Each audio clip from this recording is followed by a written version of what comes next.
So the future plans for Oh My Home is to be everywhere. Don't see men and women being different. We want to marry someone who is equally or more capable than we are. And you'll see, like, you're pregnant when your baby is out. You stop working. Don't listen to all these people. Women bosses seem to do it all. This week, Planner B is proud to feature Race Wong, our SG woman in charge. Hear how she juggles family and working 11 hours each day. Hi, I'm Race Wong from Oh My Home. My first official full-time job started when I was 20 years old, when I went to Hong Kong to be a full-time celebrity. So I had records and movies in Hong Kong. And then when I left the industry to finance, that was my second full-time job with Maybank in Hong Kong. And I was doing derivatives and stock trading. And then I decided to leave Hong Kong and come back to Singapore because my family is in Singapore. And then Rhonda, my sister, she's already in the real estate industry. And I thought, why don't I explore and work on it together? So we started out running this company, N2 Realtors, that is actually catered to the high net worth. So we help high net worth individuals mainly to purchase properties around the region: Sri Lanka, Singapore, Malaysia, Australia, and Thailand. Yeah, so that was then. And then I was inspired by the tech industry and what I read on books. And I thought, how can we utilize technology to create a solution for everyone so that there's a platform where you can buy, sell, rent your property at ease without incurring huge costs. And that's how Oh My Home is created. So when I had an idea to start Oh My Home, we just went with creating this solution instead of looking for a company that does so. Because I guess it's also because we understood the industry. So back then, when we first started in 2016, if you want to sell your property, you basically don't have a platform to do so. Everyone knows Property Guru, 99.co. They are a platform where agents help the homeowners to list their properties for sale. And back then, there was no carousel as well. So Oh My Home was the first company that allows anyone to actually list their properties to sell. That allows someone who's searching for a property to connect with the home seller directly on the app. And then you just chat and transact along with the guides that we provide on our mobile app. Oh My Home is really simple. So revenue is derived from the services that we provide. But if you were to list your properties on Oh My Home for sale, you do it by yourself, everything is free of charge. We started having revenue in the first year of our business, but profits, we are still not profitable until today. I think it is quite a common norm these days with startups. The way bigger company like Grab, Uber, they are not profitable. That is because we're using the revenue that we generate to expand into the other markets. So for instance, in this next 12 months, we're very focused on expanding into the Philippines. When we first started Oh My Home, it was a branch out from the original company, N2 Realtors. That was all our own personal investment. So because it's not my first time job, I had savings from the past, and that's how we invested into our own business. So we invested into building our first prototype for Oh My Home. And subsequently, once the proof of concept is there, we start to raise funds. So we have raised a few rounds of funds. The latest is a Series A round. And thus far, we've received around 10 million US from VCs and investors. So the future plans for Oh My Home is to be everywhere. We start with the neighboring countries, Southeast Asia, and we believe that if Oh My Home is successful in your country, we actually change lives. We just hope that, is there a source of truth in this world where if you just go to Oh My Home, and if Oh My Home says that, okay, you have to pay this, you don't have to pay for this, who should be receiving the money? It should be that way and not listening to individuals, because the rules and regulations for different countries different. So how can you trust what people tell you? It should be a clean, transparent platform that does that for you. And that is the goal of Own My Home. Challenges, I would not think of a day that's without challenges. Like every single day, when you're running a business, initially it starts with their product. And then once the entire team grows, so when we first started, it was just like 4-person. And then we're working with like NUS interns to help us, test the market. But as we grew into what we are today, like 100 head counts in Own My Home, then there's a huge range of different challenges. So there's challenges about always prioritizing, what should we work on next? Because whether it's like 4-person, 100 people in a company, or the bigger tech firms with like 10,000 or 20,000, in fact the challenges are always there, such as prioritizing. What should you prioritize for the entire team to work on? What should the tech team be building on next? User testing, ensuring that the platform is stable, marketing. So in the first few years, we've been very focused on the operations, the product of our companies. But the thing is, we've been so focused on that we are not that focused on marketing.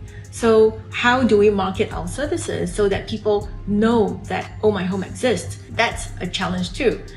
And then when you have more people in a company, there's also human resources issues, so such as retention. There's so many tech giants around. How do you recruit people into Own My Home? How do you have the best talents in Own My Home? And if they're there or if they're here, how do you ensure that they stay with Own My Home? So yeah, I think this is all challenges that big and small businesses are facing. I think a lot of factors comes into play. One of it could be basically our culture, right? We want to marry someone who is equally or more capable than we are. And a lot of times, actually statistics have shown that even though a woman has a career, the moment, they have a baby, they take a back step. So they take a back seat. So they would give up their career to, take a pause for a few years to take care of their children. And once you take a pause for like, I don't know, a lot of them do it for until the kid is primary 1. And that is like 7 years. 7 years is a long time. And once they go back in the workforce, they kind of like take on a more like a part-time role where it is not as taxing, because when age catches up, when you're in your like 40s, it's not that easy to be, full force starting a business. I think that is the first reason, the culturally issue. Yeah, I think mostly is this culture issue, because I don't see why women can't run their own business. I don't see men and women being different. Maybe because the way I was brought up, even though I had 2 kids, I feel like it is possible.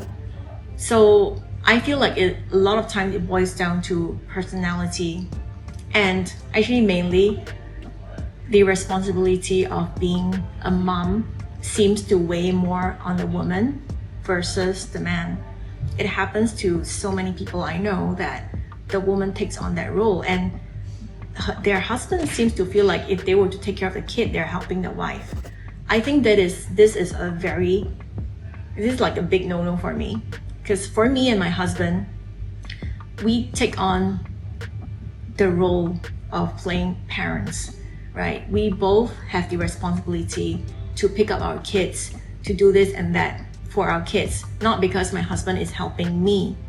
So if you're a guy and you're watching this and you think that you're helping your wife to take care of your daughter, I think that mindset, there's something wrong to that, because it is very unfair for a woman to feel like, she is alone in this journey when you both make the decision to have a child together. So I think a lot of times it is this culture mentality that actually weighs so much on a woman, that doesn't allow the woman to have the freedom to do what she wants to do. Of course, I don't think so because I am a mom and I am an entrepreneur. Of course, unless you're talking about, you work at your own time, you are a YouTube influencer or, social media influencer where you record videos at your own time. But if it's like a full-time job, it's a full-time job and it's extremely time consuming and it's not as easy. where you have to run your team, I don't think that you can be a primary caregiver for your child and run a business full-time. The reason is simply because it's really difficult to run a business. It's time consuming. 9 to 6 is not even enough. So for example, if I were to work 9 to 6, in fact, I don't even work 9 to 6. My company in Philippines, my office in Philippines, they start work at 7 a.m. So from 7 a.m. we start to communicate with our team in Philippines. And our team in Singapore, they end officially at 6 o'clock.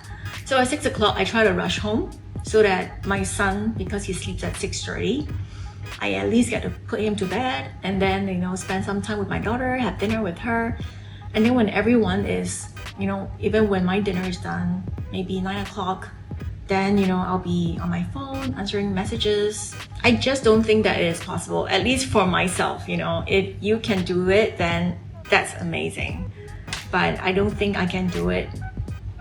And I really rely on an ecosystem to help me out. So it's just like at work, it can be a one-man show, and the same thing for at home. I rely on my family, my helpers to help me out with my kid. Okay, for me, I actually placed my work first, and then my children second. In terms of the amount of time I spend on it. And for my children, for me, I think the priorities are just the same, okay? Priorities for the business and priorities for my children. So my children, I have to ensure that they are always safe, they're eating good food, they are going into their routine, they get sent to school on time, they get to bed on time. So these are my priorities. And as long as I have my team of people at home to help me ensure that that happens, my team at home also includes my husband, my parents, right? Everyone helps out. And that's how I balance, because it's just impossible. Yes, it does. I remember, when I was pregnant in 2016, because I gave birth in 2017 and Oh My Home started in 2016.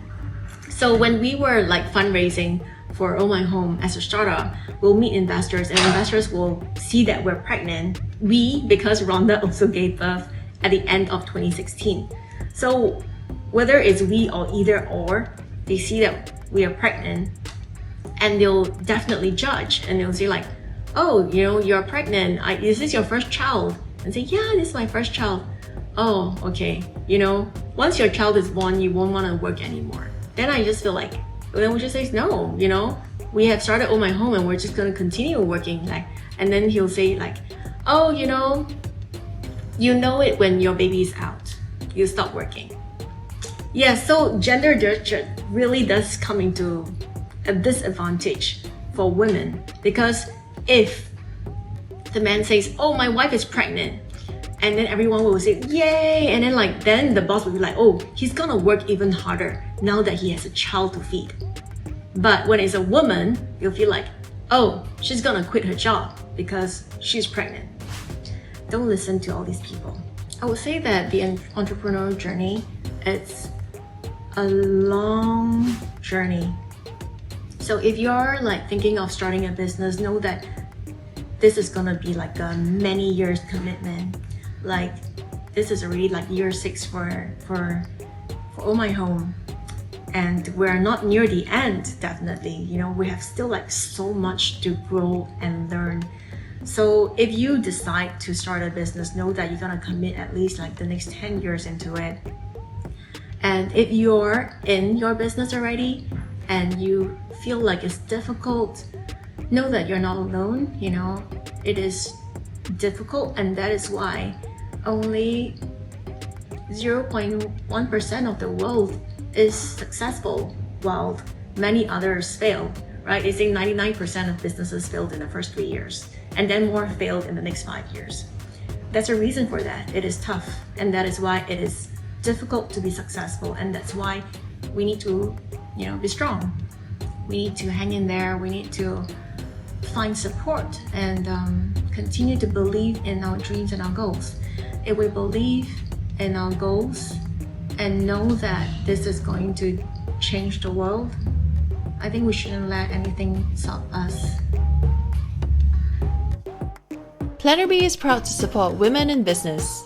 Subscribe for more tips on achieving your dreams.